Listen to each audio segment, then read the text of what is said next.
Hi, I'm Dora from Dora Nicolau, and my drink of choice is a chai. I'm Gemma from Contently Driven, and my drink of choice is red wine. And I'm Mikala from Inspired Office, and my drink of choice is a sparkling white wine. Work-Life Wine Time supports the responsible consumption of alcohol.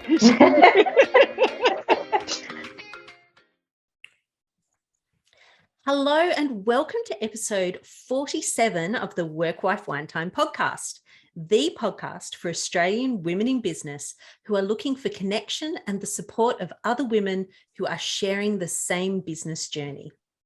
It's Mikala here with you today, and I'm very excited to introduce you to my special guest, Louise Bedford of The Trading Game. And today, Louise and I are going to be talking about women and trading. So Louise, welcome to the podcast. It's so great to have you here. I'm so excited to be on your podcast today. It's something that I've really been looking forward to. There are so many women who are traders, and I want to offer them support. And of course, for the business women in your audience as well, it's just as important to listen because a lot of the similarities about mindset and positivity can be translated into other arenas. I cannot wait to hear what you've got to say on all this. Trading, I have to admit, is something I know very little about. I have bought shares before, but that's it. That is my sole experience. So I'm really looking forward to what you have to say. So I guess let's start with, can you tell us a little bit about who you are and what you currently do? Sure. So, Louise Bedford, I'm a best-selling author. It always sounds a bit like over the top when I say that, but I've got 5 books on the share market. And even though when I was a kid, I thought I'd write a romance novel, none of that was on the cards for me. It's about trading. It's about helping people to trade, running my business with my business partner, Chris Tate, who's in his own right an independent best-selling author.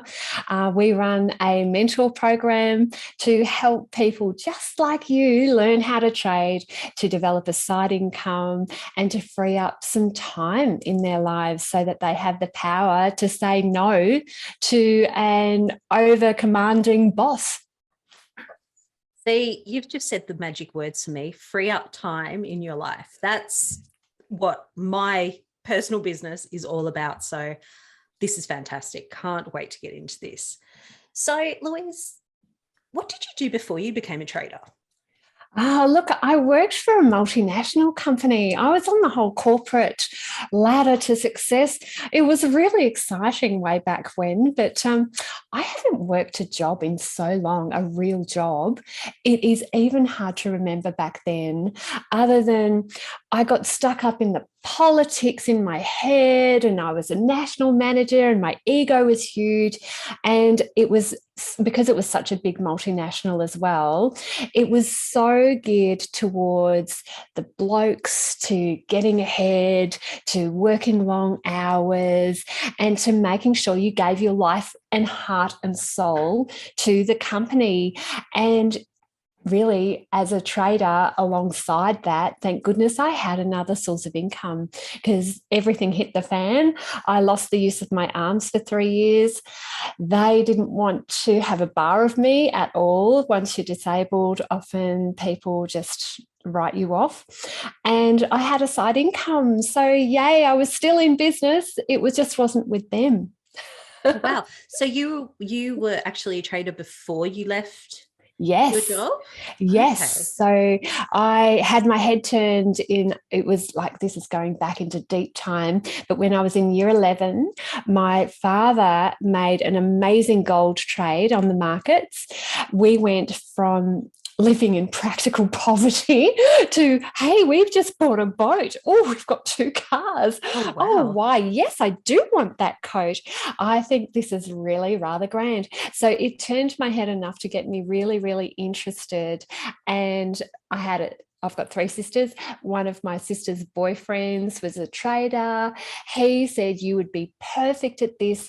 He let me learn alongside him for quite a few years. So I really was I guess, hungry for something more than just the corporate role, and feeling that I was capable of more too, but not sure which vehicle to apply it to. So trading has been fantastic with that. It's held my interest for 3 decades. Oh my Wow. gosh.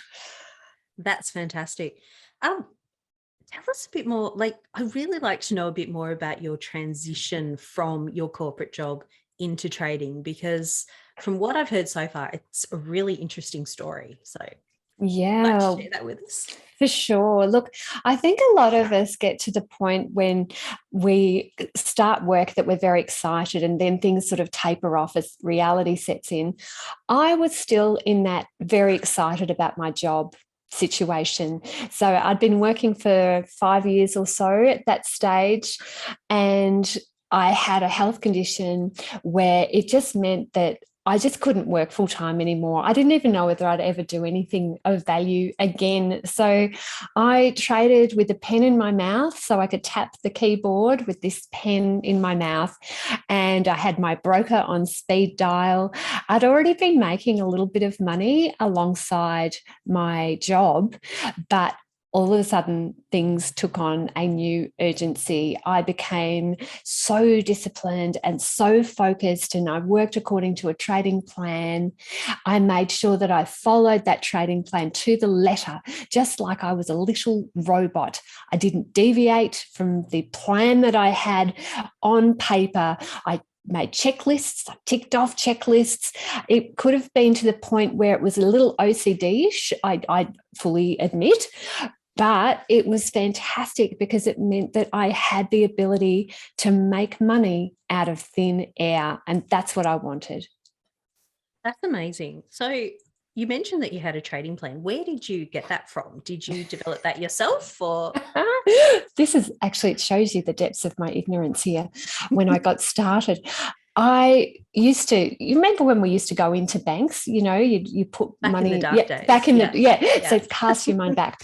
So I remember standing in front of a bank teller, and I looked into the very distant background behind this bank teller, and there was a broker's name, Chris. And I thought, oh, Chris, I'm married to a Chris. I've got Chris's all around me. I've had 9 boyfriends and 7 of them have been called Chris. Oh my gosh. So now we're talking about some karmic intervention here in my head. Oh, there's a broker. He's called Chris. So I rang him up straight away. How naive was all of that for a start? And I said, look, I want to learn about the markets as a professional. I don't have all that much money to invest. Will you help me? And he said, look, I don't have that much experience either, but let's learn together with your money. And I said, yes. I thought it was a brilliant offer. Who knew that that was actually probably not the right thing to do? So we worked together side by side, basically trying to nut out, okay, this is how we get in, this is how we get out, this is how much money to place into a position. And between the two of us, we realized that there are some books we can order in from America. First book I ordered got sent to Austria. They didn't even know where Australia was. Oh, wow. And I studied this like I studied for my degrees. I focused solely on becoming a professional in the markets. I made all of the mistakes, every single mistake. There are no new mistakes in the markets at all. I probably made them before you. So I think you've got to give yourself some time to learn and some baby steps along the way. I never knew that I'd be a full-time trader. I never realized I'd be helping people from around the world to trade, or that I'd even have a book in me, let alone 5. None of that was on my horizon. I hadn't pictured that far ahead. I just knew that there was a bug here, and oh my gosh, I so wanted to capture that bug and make it my own. This is my little pet bug. Trading became just like that for me. I was fascinated from the very first time I realized you could make money. That's amazing. And so how long did it take you to really start, I suppose, making money with trading? Oh, look, I know this is supposed to be an inspirational podcast, but it took me 5 years. 5 years. Wow. So it doesn't take people that long these days. I learned from scratch, as you just heard. Yeah. It took me 3 years to break even. And in that third year, I said to my broker, I said, look, you have to introduce me to somebody successful. It has to be a woman. I'm sick of seeing all of these men say that they know what they're doing and buying their Porsches. I want a female role model. And it took him a little while. He found this top-notch trader for me. I went over to her house. It was so exciting. She lived in this mansion, her with all of her little poodles. And I basically bribed her with Mrs. Fields cookies. Remember those? They were fantastic, weren't they? And she really berated me for being such a naive little girl. She actually called me, you little girl, you don't know what you're doing. I said, that's why I'm here. And I put up with her abuse and I learned. She told me which books to buy. She showed me her office, which was just success oriented. Everything about it spelt money. Every system that she had, every method that she used was derived to get money out of the markets. And I knew I wanted that. And now I had somebody that I could look at and say, well, she did it. Now there's so many role models. For goodness sake, there's examples all around us of people making money. But back then, there wasn't a significant female for me. So she was great. I never saw her again. She never wanted to see me again. She scared me very deeply. I was thinking, oh no, she may murder me. I didn't even tell anyone where I was going. But she was a very, very intimidating lady, but she did what I wanted her to do, which was to give me that level, that spark, that inspiration that says I can do it. And that's now what you do for other women. That's what I aim to do, exactly, but in a less scary way, because she did terrify me. Yeah, that's good. I'm glad you mentioned that. So I'm guessing from then to now, we've seen a massive change in the number of women traders. Yeah. Is that right? We sure have. It was nobody there with estrogen running through their veins in a big way when I started trading. Thing is, so we've still got a long way to go.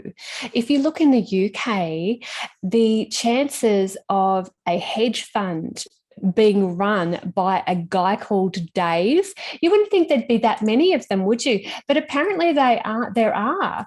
So in the UK, investment funds run by Daves are more common than the number of women running investment funds. That is hilarious. So, isn't it? If you've got like a CEO level as well, just on a broader perspective, a FTSE 100 CEO is more likely to be called John than to be a woman. Wow. You know what the hell is happening, ladies? We outperform the men as traders. Sure, we lack in a bit of confidence and we have a big need to talk. And we are a little bit slow to be able to put on our first trade. All of that works in our favour. We have got so many advantages compared to the blokes that we have as natural innate qualities that we can use to generate income out of the markets. Tell me more about that. I've done a survey with nearly 2,000 people. It replicated the results from Brad Barber and Terence O'Dean back in the 1990s. It shows that women are outperforming men. My top traders at the moment are females. So isn't that amazing to think that we can be so nervous about an area because it seems like it's a boys' club? It seems like the guys are the ones who are calling the shots, but in actual fact, our qualities bring something special. The women that I tutor and mentor, they provide very sophisticated trading plans, ones that I would have loved to be able to have when I started. They are very specific. They've covered all their bases. They know exactly what they're aiming for. I got a trading plan just from a guy yesterday. He's a doctor. It's a one-page trading plan. It's 15 sentences. 15 sentences. So that you can trade something that can provide the lifestyle that you crave for you and your family. 15 sentences isn't going to cut it at all. So I think women are more prepared than the guys with this. And there's the saying, there are no old, bold traders. So the fact that we are a little nervous about this, it actually does stand us in good stead. You've mentioned a trading plan a few times now. Can you tell us, like, for people like me who have no clue, what is a trading plan and what should it include? It's similar to a business plan. So it guides your future actions. The easiest way to get one is to come to my website, tradinggame.com.au, register your details, and I'll send you a trading plan template. Michaela, you'll love it. Do it. You'll absolutely love filling in those questions. You may know more than you actually realize that you know. In a trading plan is a trading system, and that's the thing that often people focus on in the markets. A system is your entry, your exit, and your position sizing. So it tells you when and how to get in, how to get out, and how much money to place into that position. Now, the core of every good trader is a kick-ass trading system. It is the absolute thing that will guide you. I find when the markets are running hot, and if I've had like a really big profit or a loss, all of a sudden my heart rate increases and I start to sweat. My brain leaks out of my left ear. And the only thing holding me sound is that trading system. I can read it, I can follow it. The person who wrote that, which was me, in a cool-headed time, was much more wise than this skittish, scared little rabbit of a girl trying to trade the markets right now because her market is big, scary predator, really. So that trading system really holds me true. And I think you'll find that with the majority of your successful podcast listeners, they've at least got a written plan about how to get ahead. It's the same sort of thing, but in the trading world. Okay, so I really like that idea. So it sounds like a trading plan is your forward planning, planning in a time when your prefrontal cortex is in control of things and you're not in the fight, flight, or freeze kind of mode. It's the... Absolutely. Yeah, that's the way to go. I mean, psychologists are currently studying hot and cold states. I don't know if you've caught up with any of this. It's fascinating stuff. No, tell me more. Oh, look, so I'm unsure how far to take this. So if you're perhaps listening with a younger or perhaps early teenager child in the car, maybe just fast forward for the next couple of minutes here. So what they've done with hot and cold states is they've looked at university students as being their target market, and they've looked at their sexual tendencies. Now, when you're in a cold state, you go, no, I'm not going to sleep with that person. And no, of course, I wouldn't try and put drugs into her system to get her to sleep with me, and all very conservative and staid and quite, I guess, inverted commas, usual ways to date in that cold state. That's what they're thinking they'll do. With a hot state, this is a hot state for sex. It can be hunger. It can be that you're really cold. It can be that you're lonely. When you're in a hot state, all of your morals fly out the window. So these university, this was done on men, but it would be a similar thing for women. In a cold state, these guys are saying, no, I'm not going to do this. In a hot state, they say, yes, I will have sex with that goat. She looks rather appealing. So as a trader, how do we apply this? And as a business person, we need to make decisions in the cold light of day. We need to be away from the thing that is causing the angst, whether it be that deadline for a marketing schedule. For me, I need to make sure the markets are closed so I can't actually look at the markets. We need to make our decisions in that cold state. And when we enter that hot state, whether it be exuberance and euphoria or depression and fear, when we enter that hot state, we need to look back what we wrote in that cold state and follow it specifically. That makes a lot of sense. That really makes a lot of sense. That's a great way of putting it. Similar with parenthood as well. You know, we all say that, of course, I would never do that before I have a child. You judge those parents in the supermarket, don't you? Yeah. Or is that just Famous me? last words. Exactly. And then when it's our own child, we're like, oh my gosh, you know, I'm going to wring that kid's neck, or whatever the case may be. So, yeah, that whole cold, hot state, I think, can be applied to a lot of different areas. Mm. So for someone looking at starting in trading, what's the first thing that they need to do? I would suggest you start by reading a book to see whether this is your cup of tea. Mhm. So get your head around the lingo. It'll seem very jargon oriented to begin with. I think that can be quite daunting. And to just work out why you want to be a trader. You know, the traders who have that very clear objective, that clear why, they're the ones who nut their way through this and who jump over the hurdles and avoid those landmines. So the best why kind of category that I've been able to derive when I'm trying to get this out of my traders is something that's not just for that person, but also for some greater good. So how does this impact your family? Is there some community service that this will provide?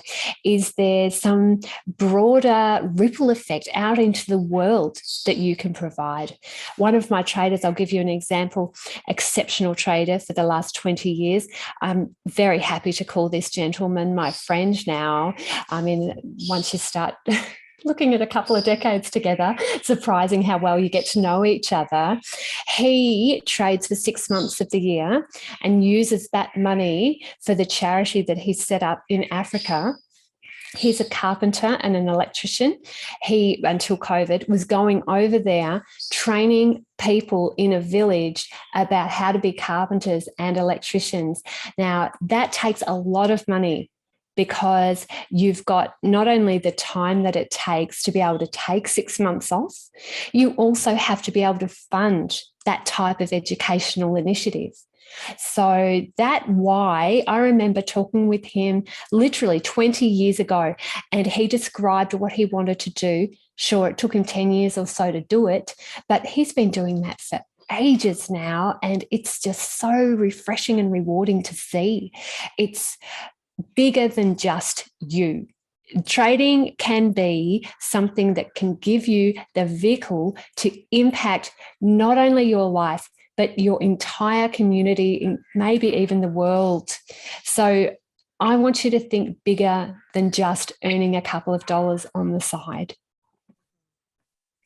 Well, yeah, it sounds like it can give you so much more than that. And I suppose I've never really thought of trading as a business as such. Now with you saying about, you know, the why, I mean, that's exactly the sort of thing you need to have a business. You need to have a really strong why, something that gets you through and keeps you going in the tougher times. So that's really interesting. So I think also with the smoothing of income, this can actually open us up for some initiatives here as well. You know, now that the kids are coming out of uni these days, they say they're going to have between 7 and 14 separate careers with periods of retraining in between each of those careers. So it's not just stepping sideways into a different role. We're talking about different careers. wow. Now, I was talking to a lady the other day. Her job is, how can AI eat your career? That is, that she said, eat your career. So she's trying to develop AI to take over like a Pac-Man. That's what I'm picturing.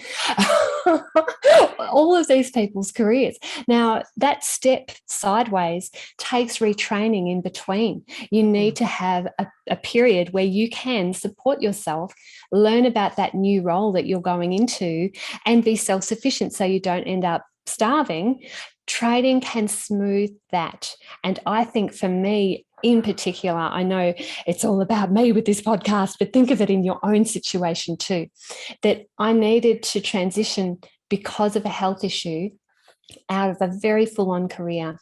And if I hadn't have had some income coming in along the side, developed before I even knew I needed it, I don't know what I could have done. I think I would have had a very different, pretty sad life.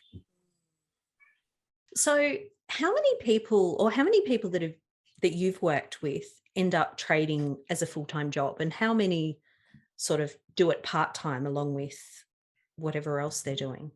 I actually encourage, I know this is contrary to e-trade ads and ads you might have seen about people getting very euphoric. I actually encourage people to trade part-time and not to make it a full-time career. I mean, I realised in my situation, I did have my back to the wall. There was nothing else I could physically do. I still had my mind, but, you know, your mind wrapped in a fairly useless body doesn't actually help. I needed to physiotherapy my way back into having functionality for my arms, which I have done. But I do think with this is that it's not a this or that, it's and. You know, in improvisation classes, how they say you never say no and you say and, so you build on the story. Yep. This can be your story extension. It doesn't have to be that you quit your lucrative job, because that's cash flow. This can be something you can do alongside. And then if the unforeseen does happen, you've got a safety net, something there to soothe you, to know that you've got money coming in, even if your primary income is sacrificed. I think it also gets back to the idea how important it is to have multiple sources of income. From a wealth creation point of view and financial planning, I'm a financial planner, you know, they make you do all these qualifications. What we're looking to do is say, okay, you're earning this through property, this through your business, this through the share market, this through, let's just say, another area. That is a very firm foundation. If your financial wealth is resting on one pillar, it is very, very unsteady. That's very true. So if someone did have a business or something that was their main source of income and they wanted to look into trading, what sort of time do you need to be able to put aside to put towards starting off in trading? Yeah, look, I think we need to separate the education side to the practical application side, because trading by itself for me doesn't take very long at all. It's like an hour on a Sunday for my analysis and filling in spreadsheets. And then I set auto entry triggers on my platform.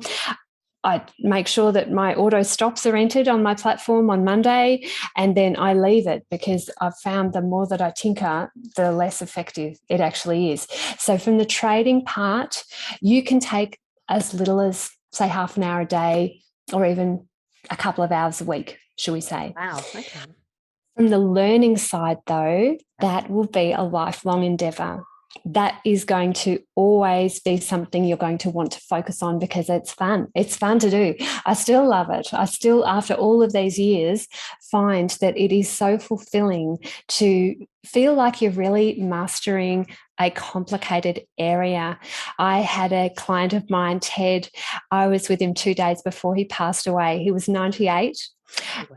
Gorgeous, gorgeous man. He said to me, I said, what else do you have to do here, Ted, on earth? Because he knew he was dying. He knew. I said, what's your music? What music is left in you? And he'd been a full-time trader for the last 12 years of his life. So he didn't know anything about trading until we met. And for him to actually get off the pension was a significant step, really brave of him to learn. And he said he wanted to start a hydroponic garden, and he never felt like he was ever ready, and he wished he had have. And I said, yeah, what else? He said, you know, I always wanted to trade the overseas markets and I never got around to doing that. It's such a shame. And I just thought, oh my gosh, hydroponics and trading. That's what this man was thinking about as his unfinished business, the projects that he would like to pursue if he hadn't have been a few hours away from dying. So I think there's so much that we can accomplish, especially as women. We juggle so many things so well. We have the ability to wear different hats, to multitask, to be a good mother, a good wife, a good partner, a good business owner. This can be another hat that you can try on and immerse yourself in. And it might take you a couple of years to feel confident with it, to feel like you know what you're doing. But that's okay. You'll be 2 years older anyway. Now, you mentioned earlier that when you got started, it took you 5 years to really get into it and start making money. Thanks for rubbing that in. Sorry. Just thought I'd bring that up again. So for people coming in now, especially with the resources that are available, like things like your book and, your trading plan template, what could they sort of, and I know this is a bit of how long's a piece of string, but what could you sort of look at? What would your time frame be that you're looking at now, provided you put in the work and you did, you made your trading plan and you stuck with that? It is a little different for different people, but I usually say 3 to 5 years. I'm still on the very conservative side of things. At the moment, there's so many people raving about crypto. Oh my gosh, they're going absolutely crazy with it. There are people that think they're brilliant traders because they made a few $100s. I am worried about that as a concept. It concerns me that their skills aren't at the level that they could make money regardless of market conditions. And that is the real catch cry here. You want to learn how to make money, whether it's going up, down, or sideways. And you probably want the Australian market and maybe one other market or one other trading instrument. So it might be shares and things called CFDs, contracts for difference. Those two go really well together. Maybe the Australian market and the US market, that type of realm where you have got some multi-facets to your abilities takes a while to develop. So I still say 3 to 5 years, even though, it was 5 years before I made any reasonable money at all. I still think people should have that in their mind.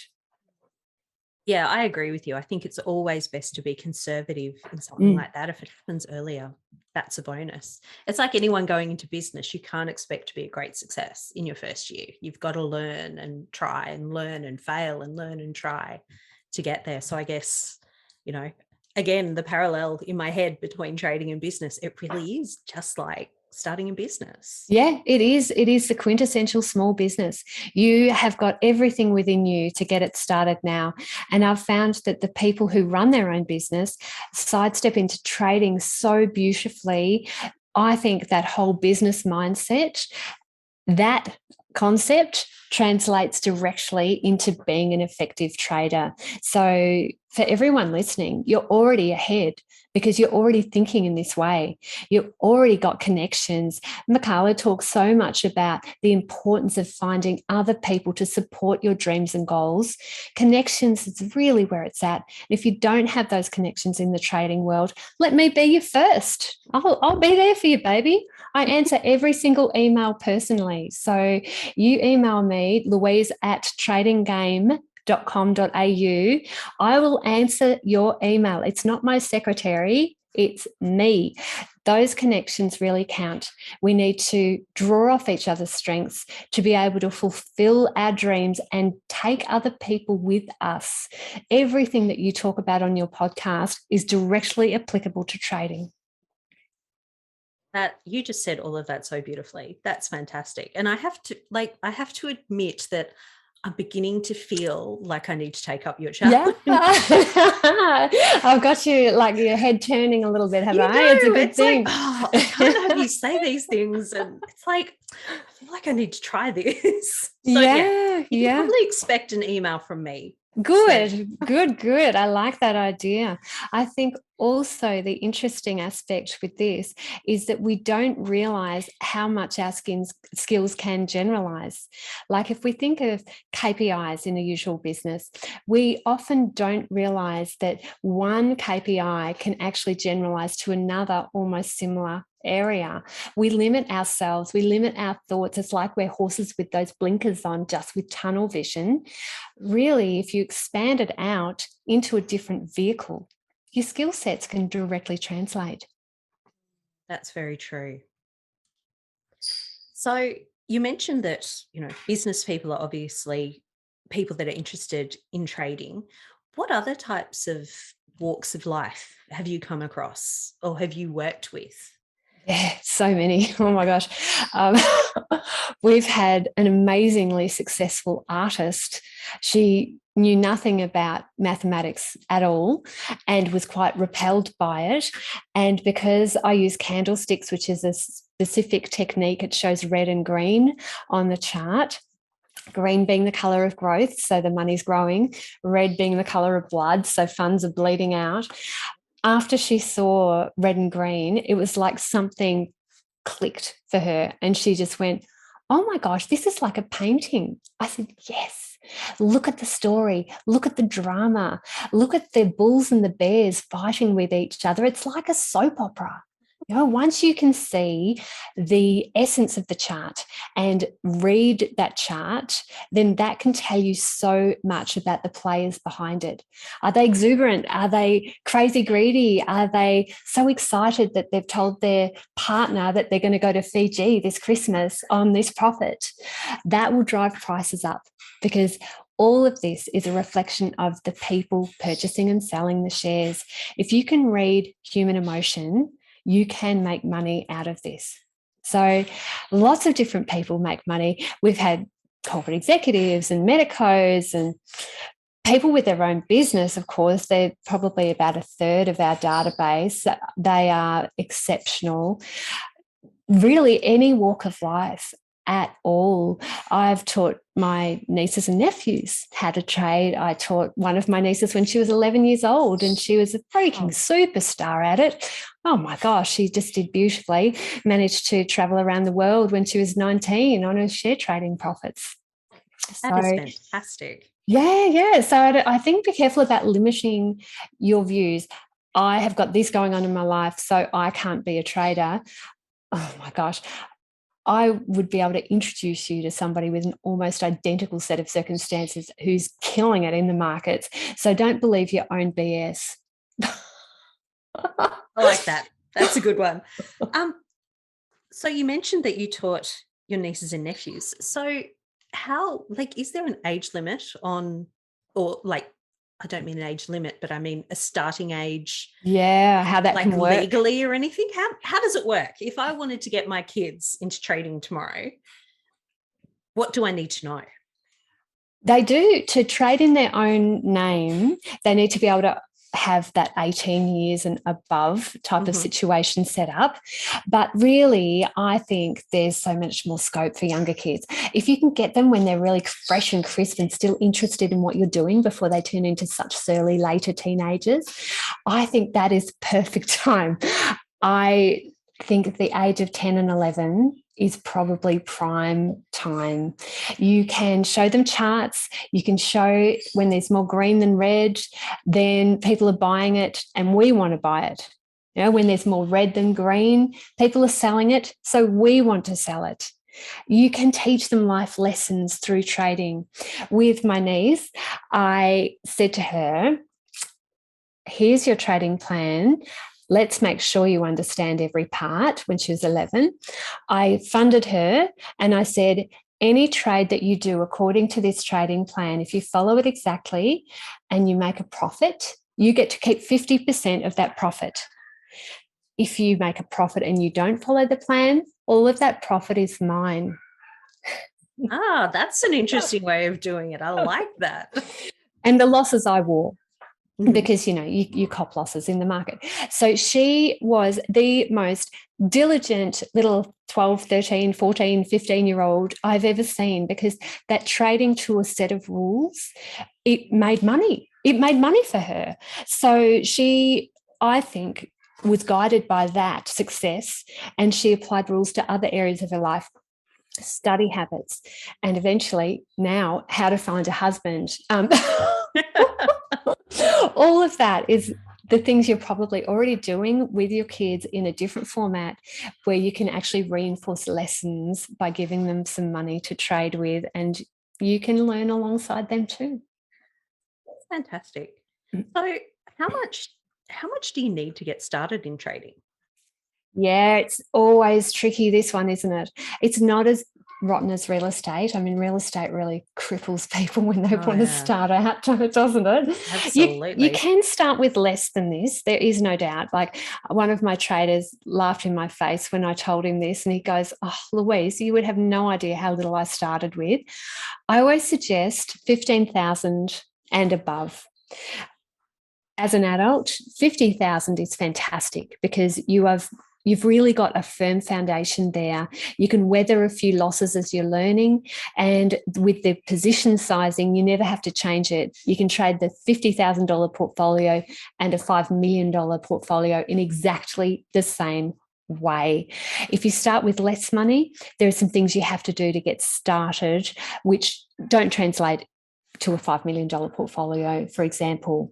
So even though people start with less, and I know they do, and people call me very conservative, the more you can start with, the better, because otherwise you are undercapitalizing your business, and we know how that goes.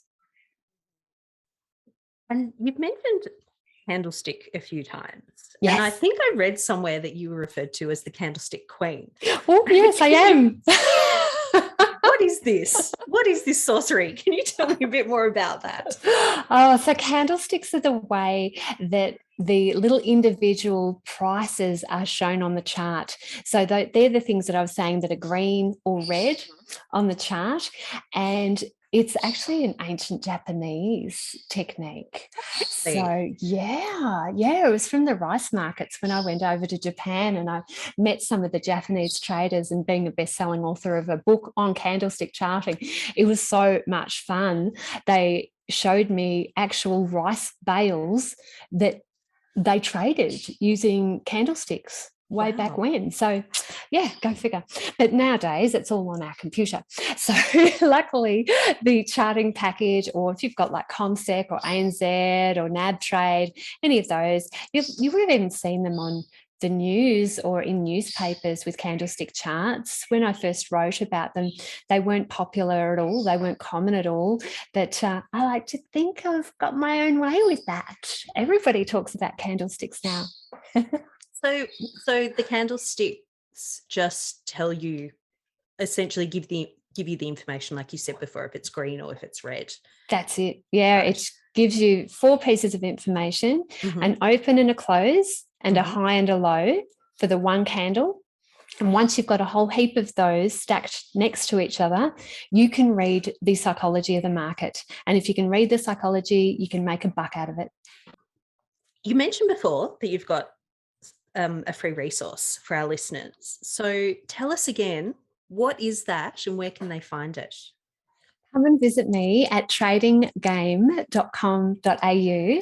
I'll give you my free 5-part e-course, and you'll love it. It'll give you all of the basics about how to trade effectively. And I'll also give you my trading plan template, which is the key to every successful trading business. It is the key that I even use for members of my mentor program when I'm looking at their trading plans and how they can improve their results. I still use that same trading plan template that you're going to get for free by registering on tradinggame.com.au. So yeah, I'd love to see you there. Fantastic. I'll add those details into our show notes and also on our website. So if anyone missed that, you can grab them there. So what key thoughts or final takeaways would you like to leave our listeners with? Particularly those who are going, because, as I admitted before, I am actually kind of sitting here thinking, maybe I could do this. So what would you say to people that are kind of coming around like me? I think you need to listen to that inner voice.